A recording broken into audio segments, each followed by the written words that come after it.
Nenhuma tentativa para a recuperação moral será eficiente se continuarmos presos à ignorância de nós próprios.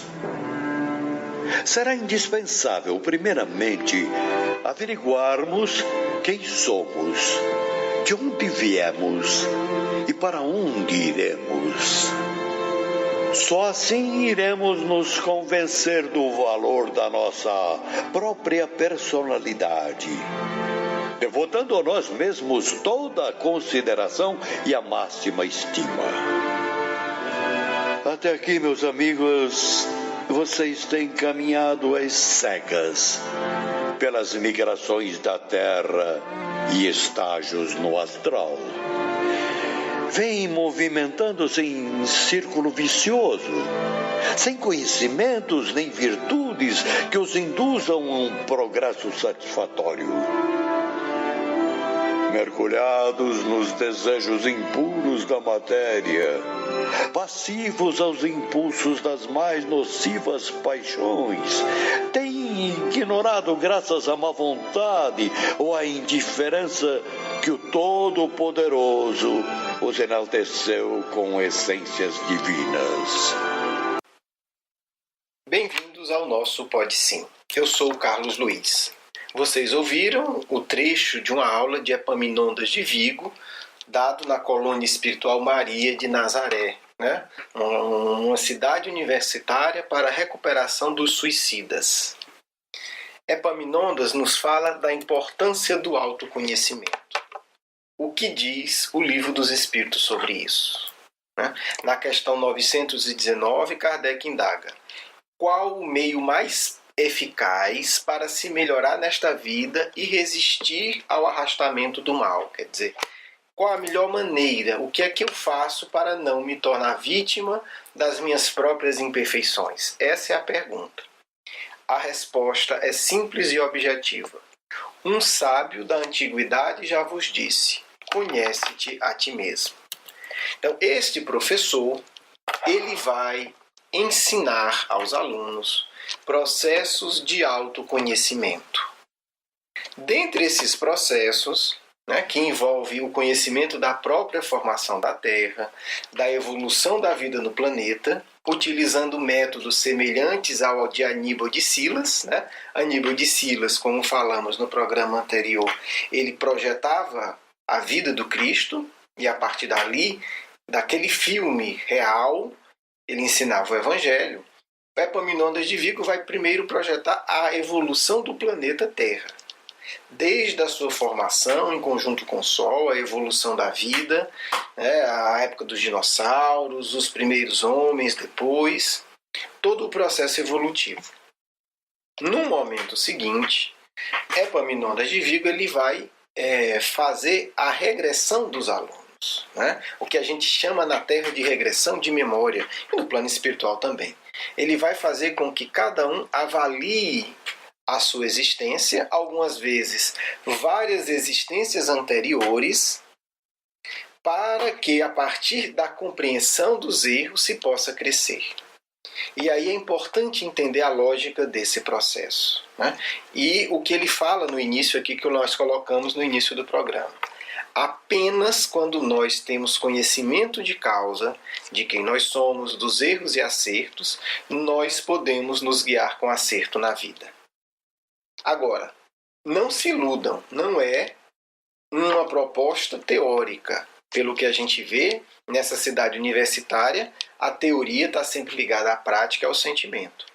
Não é uma reunião burocrática. Você na encarnação tal fez isso, você na encarnação tal fez aquilo, há 3.000 anos atrás você matou alguém. Não é assim que funciona. Porque a regressão feita em profundidade, ela leva o indivíduo a reviver aqueles momentos. O que significa? Ele sente novamente. Talvez alguém pergunte, mas não é crueldade? Você pegar espíritos suicidas ainda fragilizados e fazer com que eles lembrem não apenas do suicídio, mas da encarnação que ele foi suicida e muitas vezes de uma encarnação anterior. Porque o que é o suicídio? É a fuga da prova escolhida. Por que escolheu aquela prova? E aí, para entender esse motivo, muitas vezes, ou sempre, tem que se investigar em outras encarnações. Né? Por que é que eu escolhi tal prova? E aí tentei fugir me matando. Vai se entender onde aquela provação que o indivíduo tentou fugir se originou. É um processo doloroso, é um processo desagradável, como a gente já vai ver, mas como ele ensina e explica aos alunos, é indispensável. Porque se o indivíduo não entender o seu processo evolutivo, se o indivíduo não sentir verdadeiro arrependimento pelos erros, e se o indivíduo não se dispor verdadeiramente a reparar os erros, ele vai continuar no ciclo vicioso das encarnações inferiores, como fala Emmanuel. Quer dizer, ele reencarna, ele faz questão de esquecer, ele se acha vítima, ele se acha injustiçado, ele começa a alimentar uma revolta profunda e prejudica os outros e muitas vezes até se mata, como é o caso aqui estudado. Então tem um objetivo sério. Não é lembrar por lembrar, não é lembrar para ter assunto na hora das conversas, né, da conversa fiada. Não. É um processo sério, difícil, mas indispensável, porque o indivíduo que não passa por esse processo, a probabilidade dele voltar a cometer os mesmos erros é muito grande. Um historiador já disse, né, a frase bem conhecida: o povo que ignora o seu erro, ignora o seu passado, torna a cometer os mesmos erros. Podemos falar isso também em relação às verdades espirituais, sem sombra de dúvida. Nós vamos ouvir uma das regressões, né, pelo relato do livro. Todos os alunos participam, todos os alunos fazem as suas regressões e há muitas análises interessantes que a gente vai poder abordar talvez em outros programas e que vocês certamente estão convidadíssimos a descobrir lendo a obra Memórias do Suicida. Tudo que nós estamos falando aqui nesse programa, que falamos no programa anterior, está na terceira parte. A Cidade Universitária Maria de Nazaré. Nós escolhemos, entre outros trechos, a regressão de Amadeu Ferrari, para que vocês tenham uma noção de como se dá esse processo no mundo espiritual. Vamos ouvir. Amadeu Ferrari. Não, mestre. Creio que ainda não esteja preparado. Não invente mais desculpas. Chegou o momento de voltar ao passado.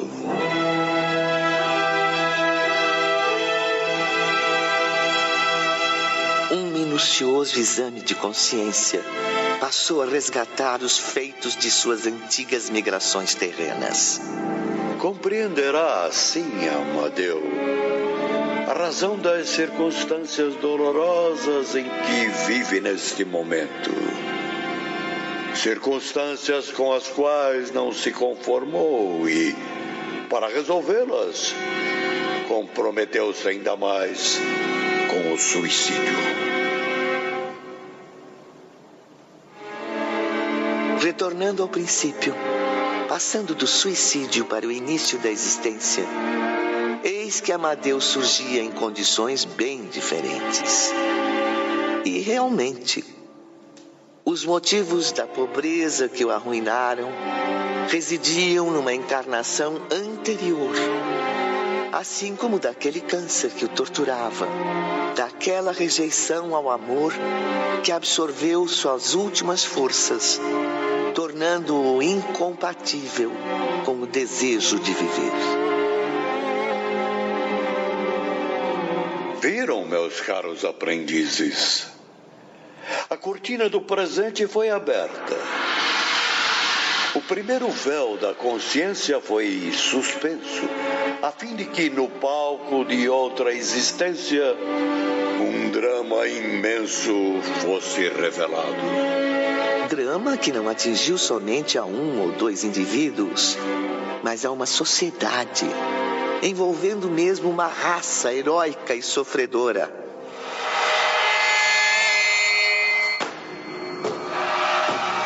Amadeu Ferrari apareceu-nos descrito por sua própria mente no ano de 1840, como traficante de escravos negros de Angola para o Brasil.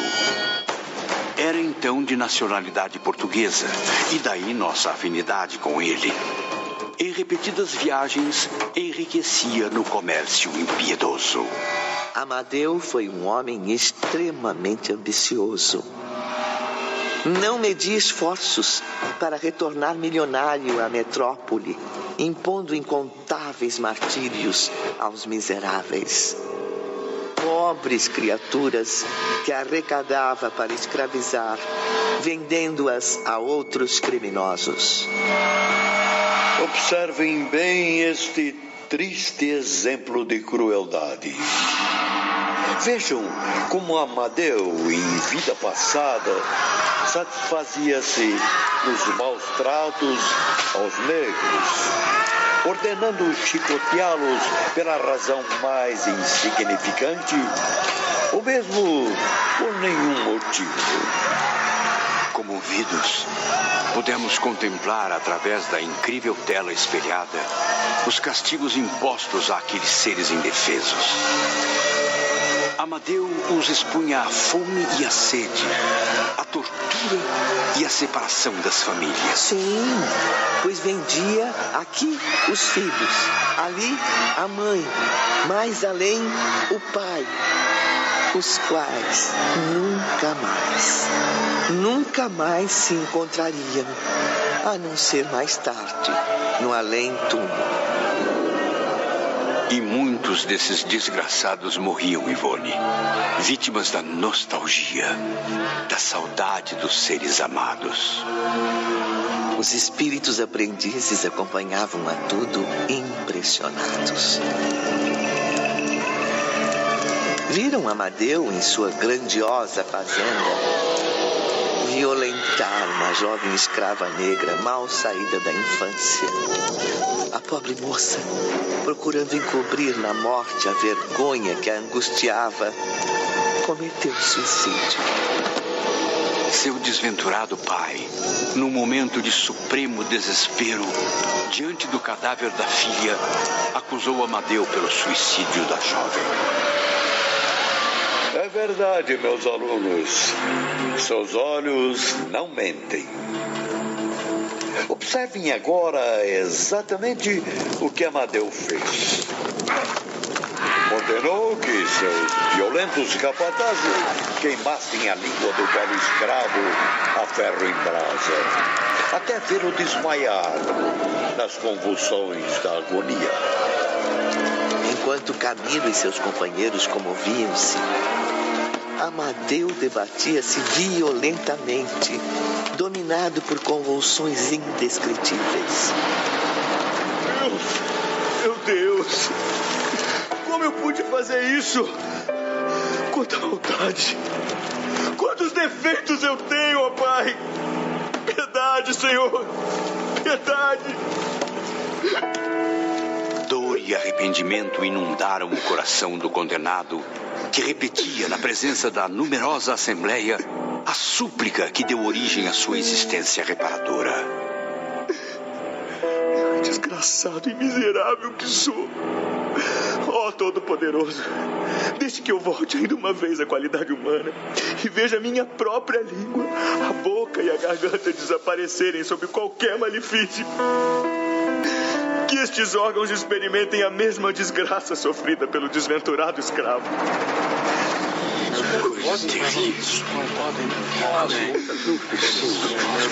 Silêncio. Silêncio. Concentrem-se. Amadeu ainda tem mais a dizer. Dai-me a miséria, meu Deus! Que eu sofra o suplício da fome, da sede, e que eu nem mesmo possa falar a fim de me queixar.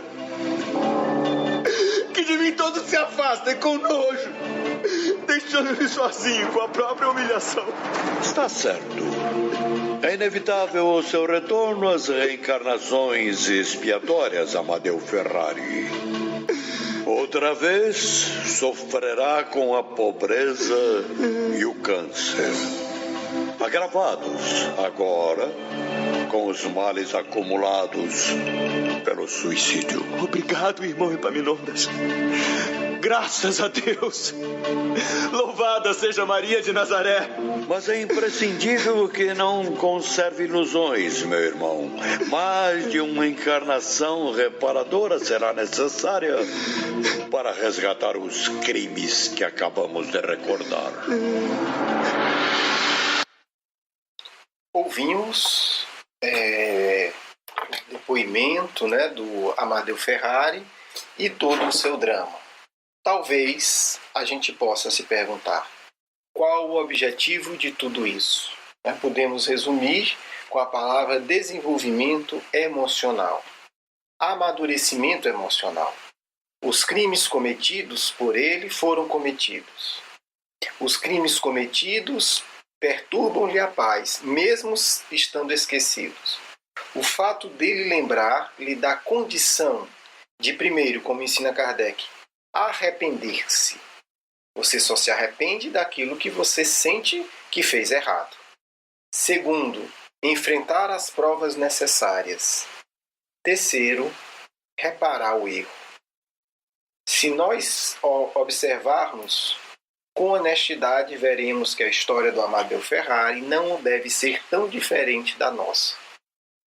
E se nós tivermos coragem de sentirmos os nossos erros do passado, nós chegaremos ao sentimento da verdadeira indulgência. Porque a consciência de culpa faz com que a gente sempre esteja acusando os outros. Quando a gente tem a coragem de sofrer pelos nossos erros, nós aprendemos a ser verdadeiramente indulgentes conosco e com o outro. Quer dizer, a indulgência que não é fuga, a indulgência que é compreensão humana.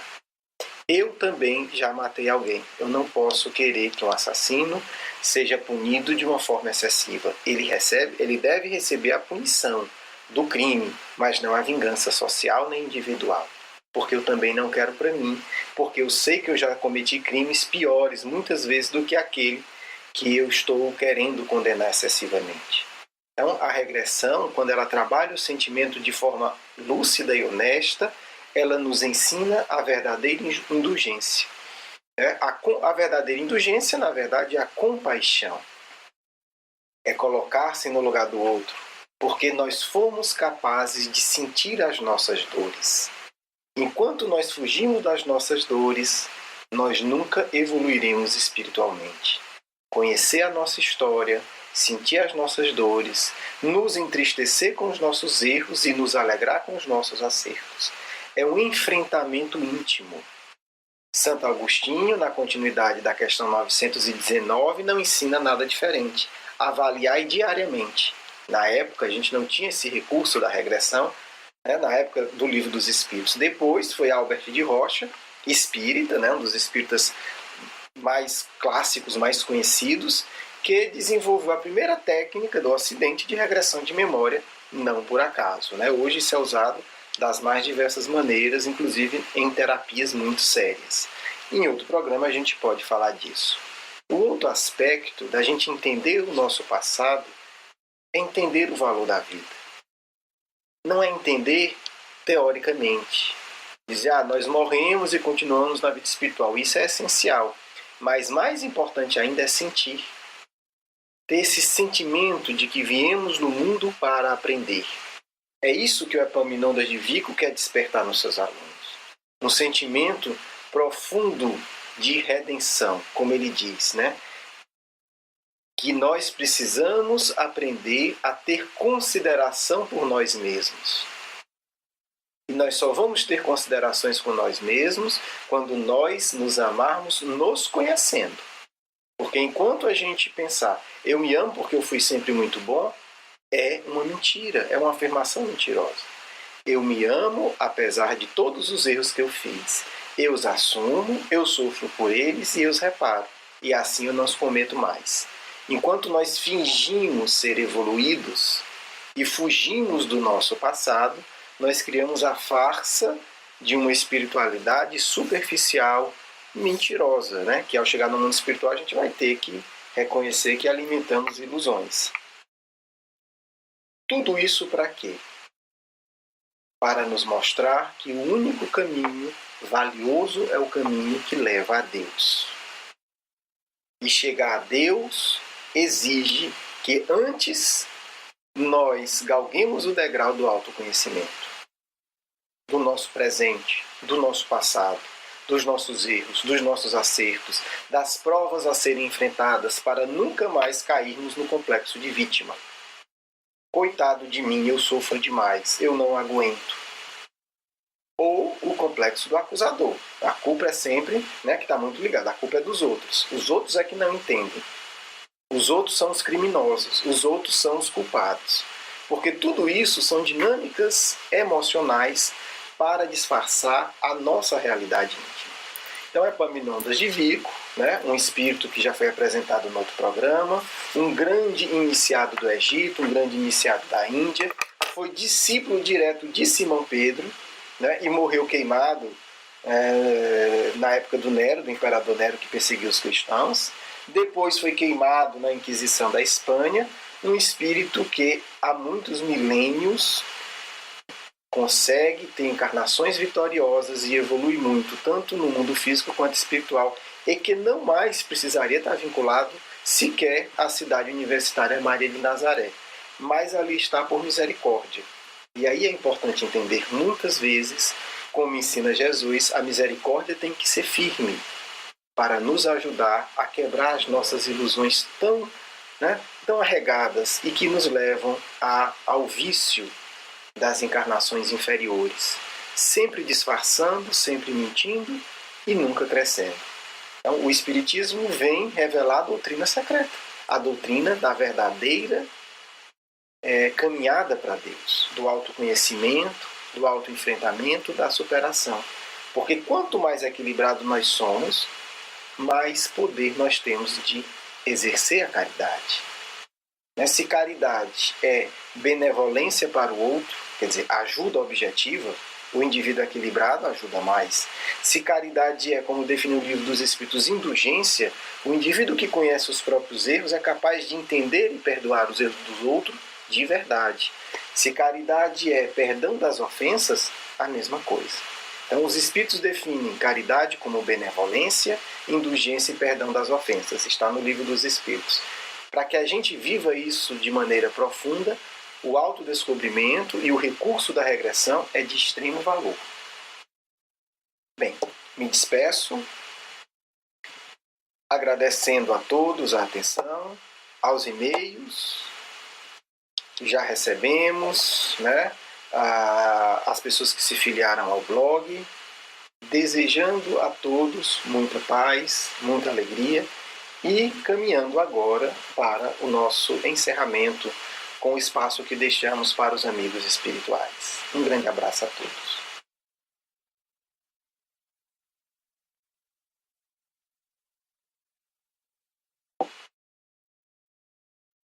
Capítulo 12. Amai os vossos inimigos. O item: se alguém vos bate na face direita, apresentai-lhe também a outra. Tendes aprendido o que foi dito, olho por olho e dente por dente. Eu vos digo para não resistirdes ao mal que vos queiram fazer. Mas se alguém vos bate na face direita, apresentai-lhe também a esquerda. E se alguém quer mandar convosco para tomar vossa túnica, abandonai-lhe também vossa capa. E se alguém quer vos constranger a fazer 1000 passos com ele, fazei ainda 2000. Dai àquele que vos pede, e não repilais aquele que quer vos tomar emprestado. São Mateus, capítulo 5, versículo 38 a 42. Pedimos nesse instante o amparo do Cristo, a proteção dos amigos espirituais, para a recepção da mensagem final do nosso programa de hoje.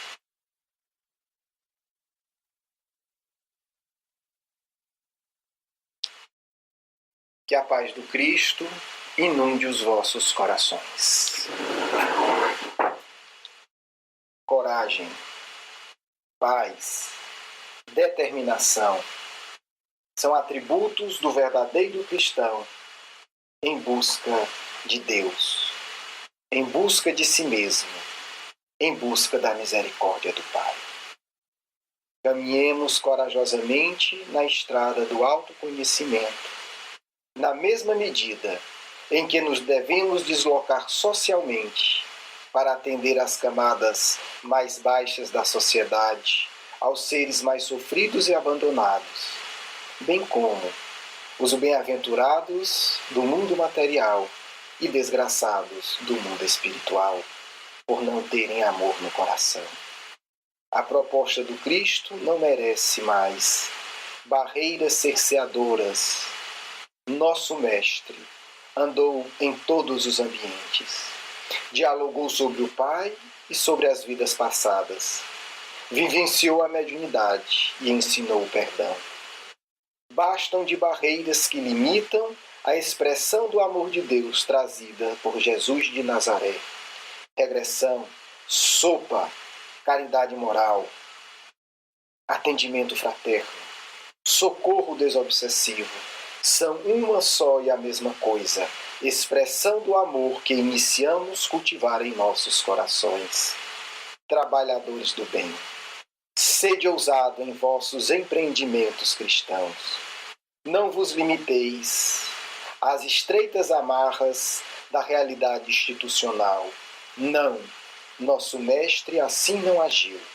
Nosso Mestre assim não ensinou. Nosso Mestre assim não quer. Vede com olhos do Espírito as metodologias abençoadas da cidade espiritual Maria de Nazaré. Estudo, prática, regressão, desobsessão, socorro, fraternidade. E quando um dia o amor brotar em nossos corações, entenderemos de uma vez por todas, em todos os ambientes em que haja uma alma disposta a doar-se pelo amor, ali tudo isso se realizará automaticamente. Porque a desobsessão é feita muitas vezes quando um espírito encarnado, movido por amor, cria um ambiente de paz e os espíritos obsessores são socorridos. As cirurgias espirituais tantas vezes se realizam por meio da simples imposição de mão. Porque a fraternidade é a força que nos deve mover em direção ao modelo maior de nossas vidas, Jesus de Nazaré. Muita paz, um amigo do Grupo Mar.